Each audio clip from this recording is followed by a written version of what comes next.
So for me, my name's Chris, right? I've been running Odyssey for just over 5 years now. I've been a serious student of self-defense and shooting performance for about 14 years at this point. This is what my life passion is, what I love to do. And I've taken three or four formal, injured shooter, classes, and five maybe like formal medical classes, like 1 day, 2 day medical classes and stuff. This, right, you guys saw the videos that I sent you, right? So a couple different, injuries in real world situations and stuff like that. Some of them are law enforcement, and certainly some of them are just, Joe Schmo civilian. The idea that we carry a firearm because we might get shot or stabbed is we very well might win the fight, but we end up shot or stabbed, right? So how do we finish the fight through an injury? How do we apply self-aid to ourselves? All that kind of stuff, okay? This is not like team-based deals, we're not yelling for a medic and all that kind of stuff. Pretty much everything's on you. So some of these things might look like, man, this kind of sucks. Like I got to do all these different things. It's like, yep, you're solo, right? So doing stuff by yourself is less fun than with a team, right? But either way, we'll talk through all of the manipulations, all the marksmanship, all the self-aid, and get you guys to start seeing how it works more than what to do. So this is more of a principle-based approach. I'm going to give you techniques that say, hey, you rack the gun this way or whatever.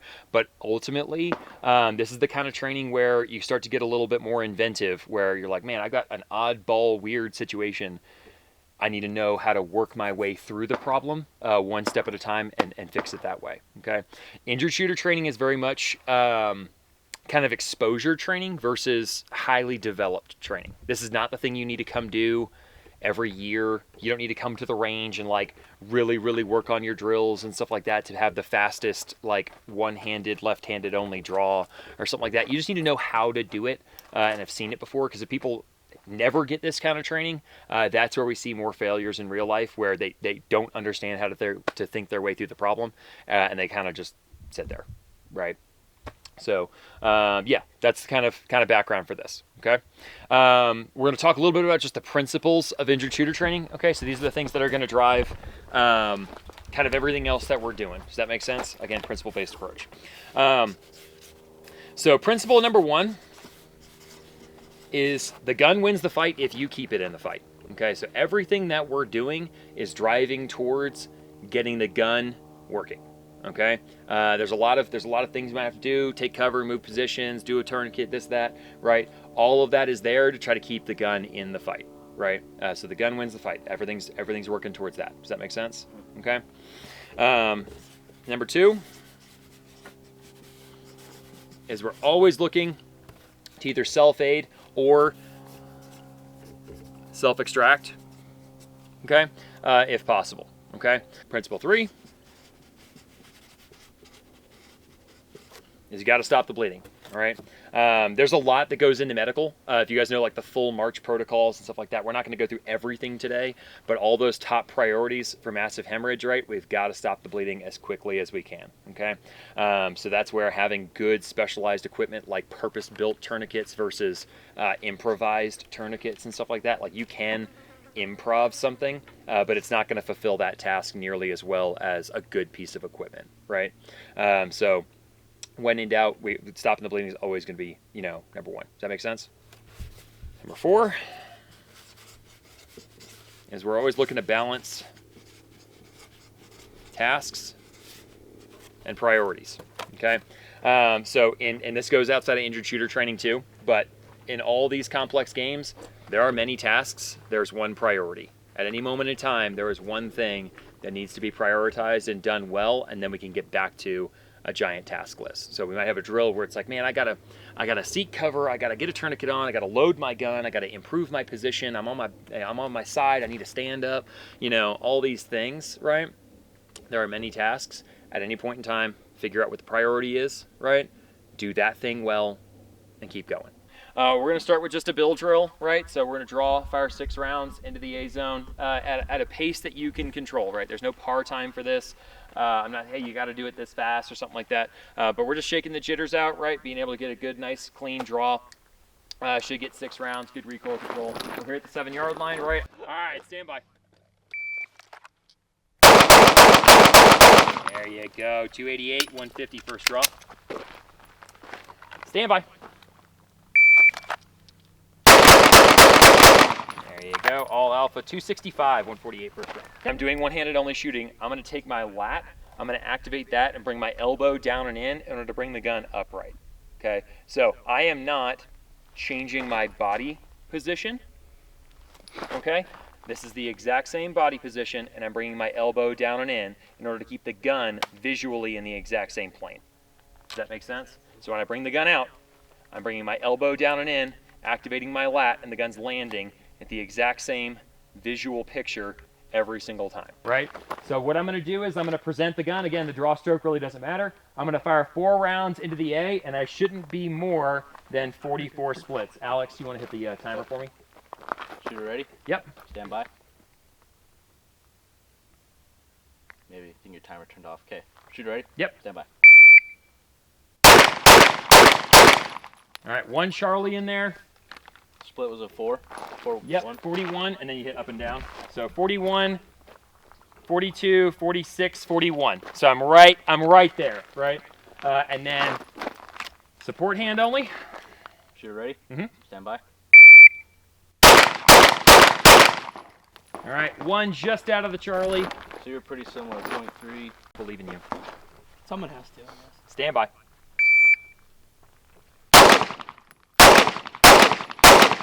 There you go. So 106 on that first split, but then 64, 60, 60, right? You were around 30s, and then when you started to warm up, you're starting to get into 22s, Yeah. right? So that would be in that 45 Right. range. So your normal pace freestyle and your normal pace strong hand are okay, but your aggressive pace, you got some room to grow. Yeah. Okay. All right, same drill. Stand by.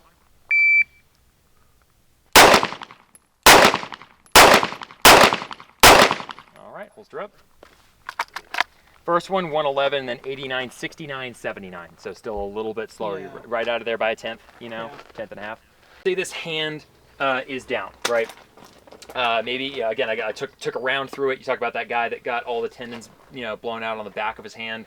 That doesn't mean he necessarily has to do this, right? So ways to get some counter pressure and some support on the gun that are really going to help you with the shooting performance, especially when we get into that support hand only side, right? So ways you can do it. You can use the side of all of your punching knuckles, right? So the side of your index finger knuckle onto the frame, basically where that indent on a Glock would be, right? So again, that big knuckle right about there. Y'all see what I'm doing, right? So we can do that, right? And I can get good counter pressure, keep the gun upright a lot easier without all that lat support and stuff like that. And I can shoot this way, okay? I can use the base of my palm in that gap on the bottom of the frame where your base of your palm fits normally, right? I just don't have all the fingers that allow me to wrap around, right? So again, I can use kind of that base of the palm, that kind of turkey leg on the side, and fill that gap there, okay? So I could do that if I needed to. Or, who here's taking low light pistol? Yeah, more than half of y'all, right? What's our third handheld light technique? We got modified FBI, temple index, and? It's the counter pressure. Harry's? Harry's, oh yeah. Yep. Guess that works well with too. Injured shooter. Okay. So I can go into what we call a Harry's technique with a handheld flashlight, but now my hand's injured, right? So I can wrap the backs of my hands together, put counter pressure this way, okay? And I can shoot like that. And again, the gun's upright. I've got isometric tension on it. This may feel weird with your body style. You may have to kind of, you're like, some people need to shift their stance, right? That's okay. Whatever you need to do. If you want to keep yourself square to the target, you can. That's fine. Okay, so our 3 ways to shoot support hand only, or injured hand. Again, knuckle on the frame. I could do base of the palm on the frame, or I can do Harry's, right? Same thing other side, right? Again, knuckle on the side of the frame. I can do side of the hand, or I can do Harry's. That makes sense? Don't look at how much my SIRT pistol's waving around. My trigger control sucks. Okay. Ready, 3.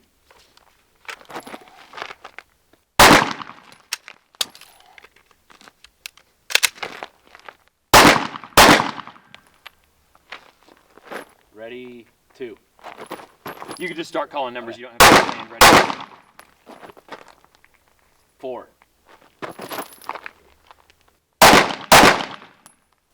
3.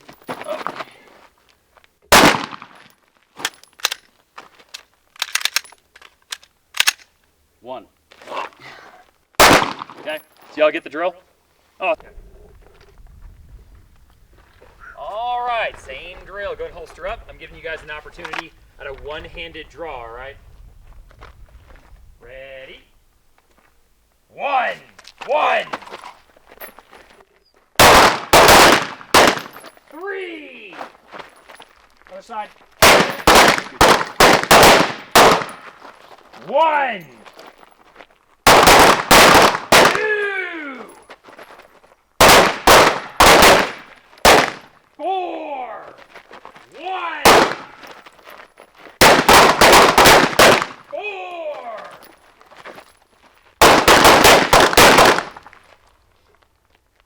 Work your way up if you're done. 1, 3.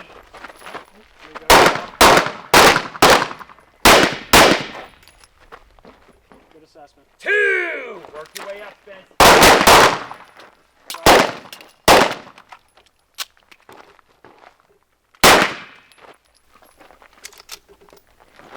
And holster, holster.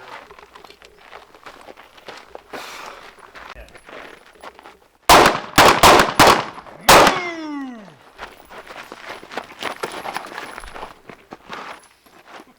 One step at a time. 3, 3. 1. Move. 4, 2. 1. 3. All right, so shooter's choice on support or I'll do this strong hand down, so support hand only, right? So what I'll do on ready go, I'll draw the gun, again all 4 fingers, you guys have seen that, right? Pin it however you need to pin it, build a good grip, and then from here I'm looking at these targets and I'll clear them near to far.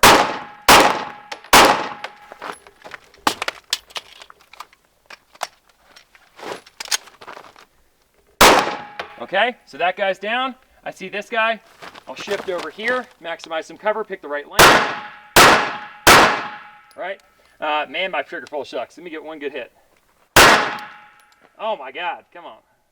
There we go. All right, I can actually shoot a gun. Cool. From there, okay, I'm gonna put you on the ground, okay? Get this pad over here. So, hey, you slipped and fell, slip and fall. Assume my position. All right, from there, everything's good. Search and assess, work my way up. That get me 2 good hits on the steel. 2, tired this guy.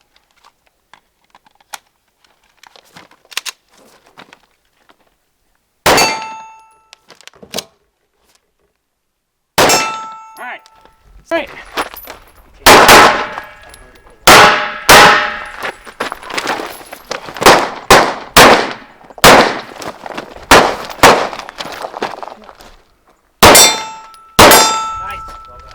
Important if there's guys on the deck. You can join someone at their station. You don't have to, you can have 2 people at a station. That's okay.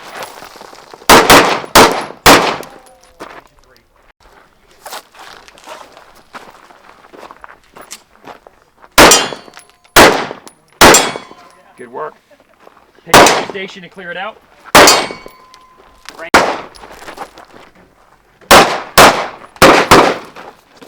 Leg out of cover. Stuck your leg out of cover.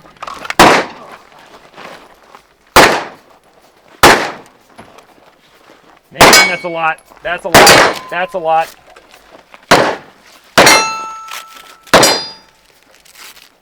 Still bleeding.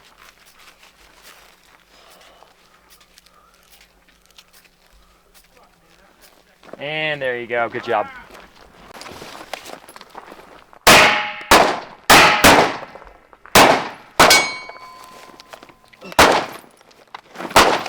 Nice job, one step at a time. Finish up on the steel and get moving.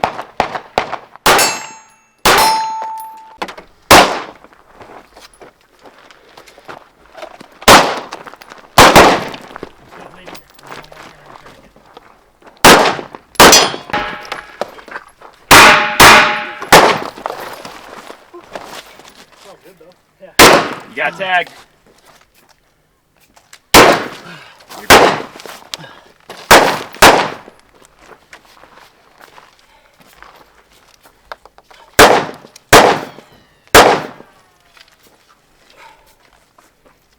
There you go. Good job.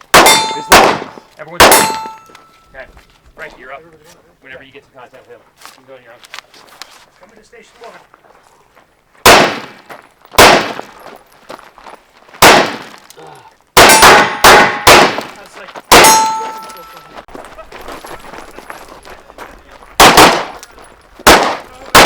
Left leg. Go ahead and holster up.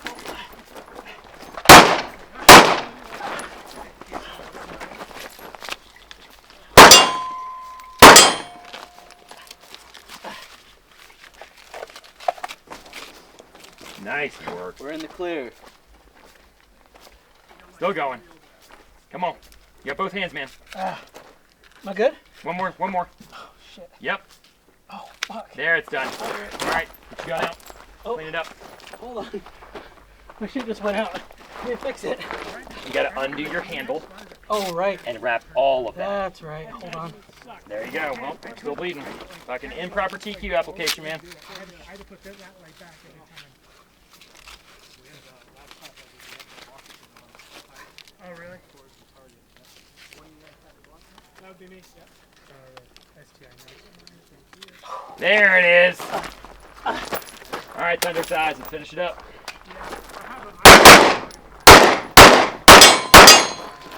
Watch your muzzle.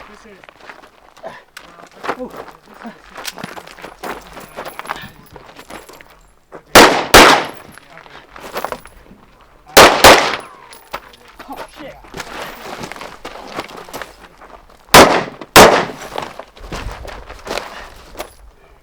I still... You take cover, man. You're in the middle of nowhere. There you go. Get your head behind something. There you go.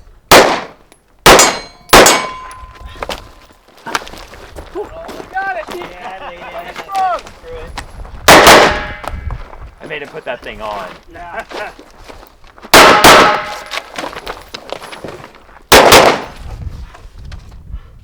Fuck, this brass is hot.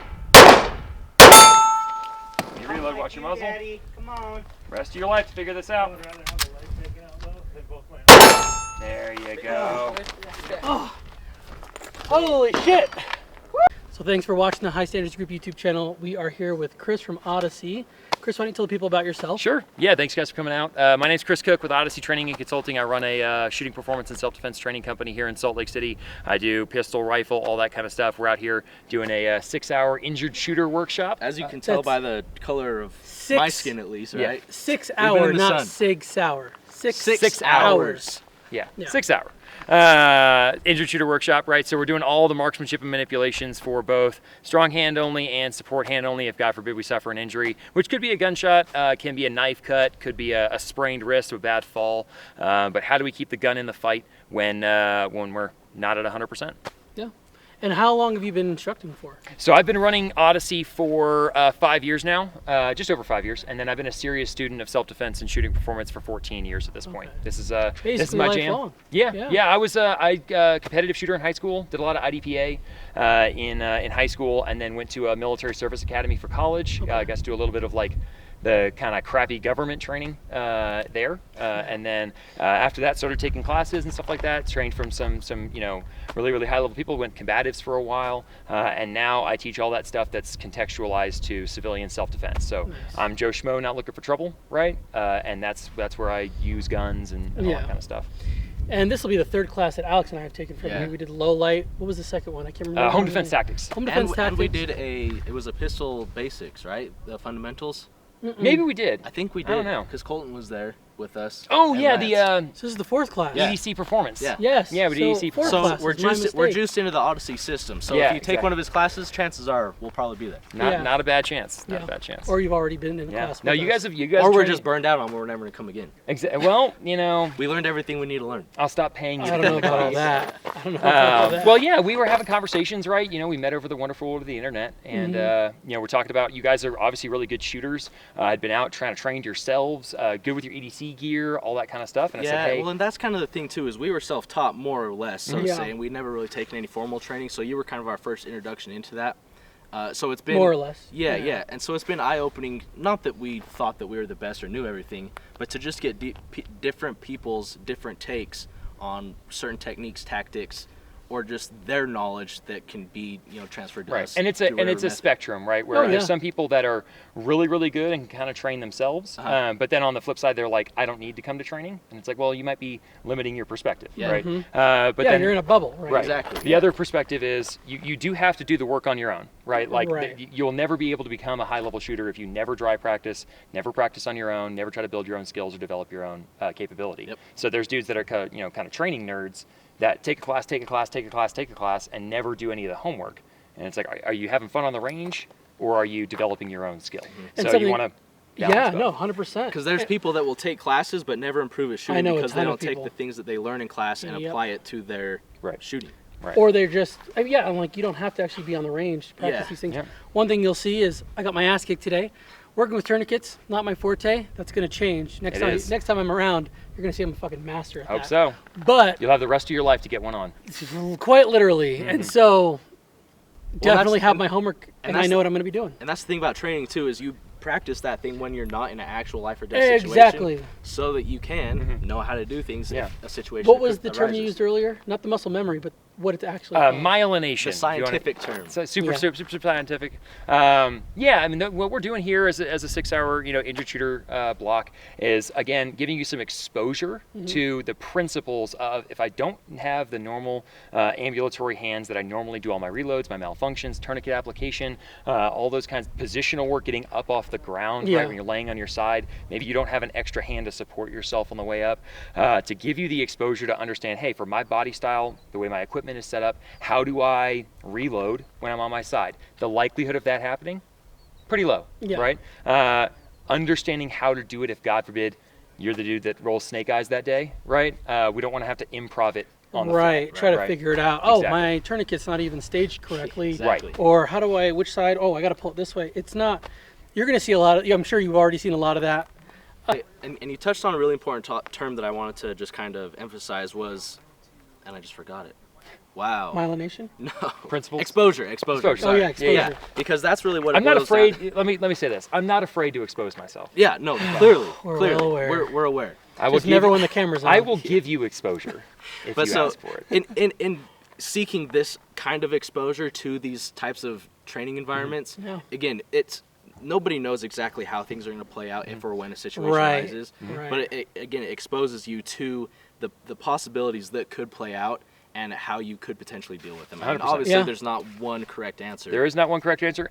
This is my style on things. There are other ways to do things. If you guys are looking at the video, and maybe you've seen injured shooter training in the past, or you had a class a long time ago, and you're like, I've never seen that technique before. I don't know if that would work. Like, that's okay, right? This is my style and my take and my perspective on it. And that's one of the parts of being a well-developed instructor is you should know different perspectives. If you only know the one way you were taught and you're just kind of parroting the exact, well, this is how I know how to do it. This is what I was taught. Yeah. I know there are other styles of this, and that's perfectly okay. This is what I found that works well for me and works well for my students. Right.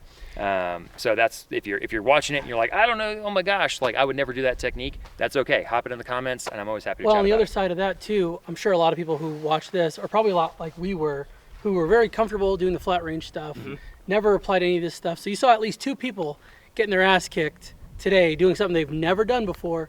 For those of you who have done it, great. Go ahead and roast us in the comments. But for the rest of you, get out and practice. You don't know what you're missing.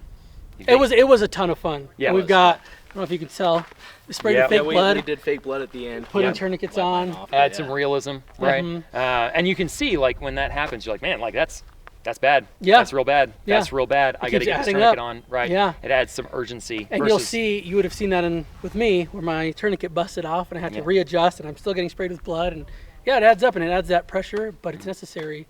And it helps us, 2 guys who definitely stay within their own bubble, flat range stuff, to get out, learn something new, add some pressure. Definitely. Just mix it up, because then we see where the wheels fall off. Exactly. And that's the 100%. whole point.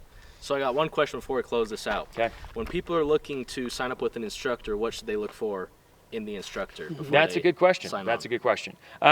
So I am not someone that teaches from personal experience. I've never been about that. I don't conceal that. I've never been in a gunfight. Yeah. I've never fought for my life. Nothing like that, right? This is my research and serious study on this discipline for a relatively long time, Yeah. right? I didn't take 3 classes and say I'm an instructor now, right? Right. I did this for quite a while. Saw how dudes who have been there and done that do their things, and I've also done quite a bit of research on what are most people in my context going through.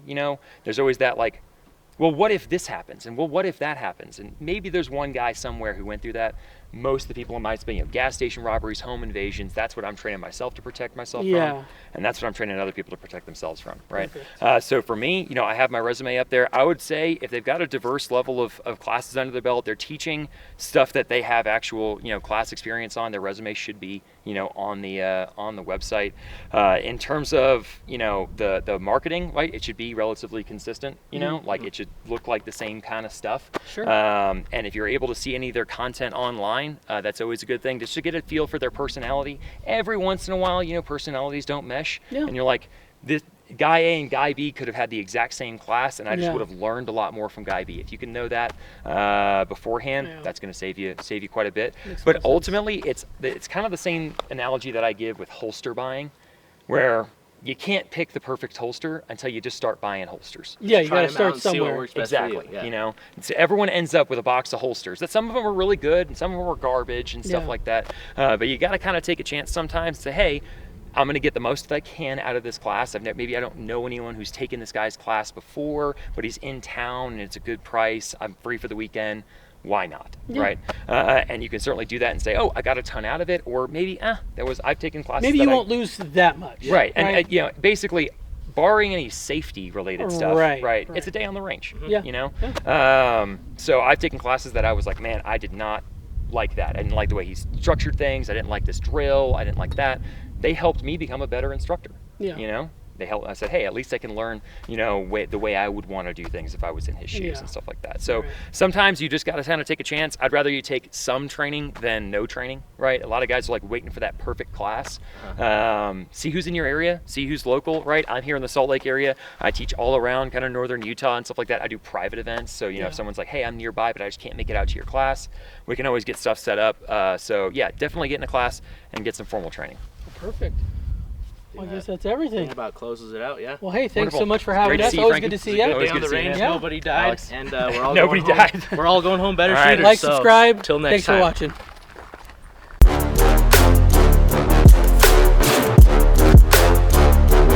So what happened? So Somebody shot your good range. somebody bag. shot my range bag, and we've got a nice little jacket fragment right there. So core jacket separation, right? So the core is gone. The jacket stayed intact, right? That probably traveled all the way through the bag. I've got three bullet holes, I think. Unfortunately, this was, I put a target in a certain place, and it was behind the target, so that's my fault, right? But look at that. That is pretty cool. And an FMJ. Hey, guess what? Bags are bulletproof. Use them as body armor. Yeah. Yeah. Take I guess cover you can say behind that the back to the behind definition bag. of catching strays, right? Yeah.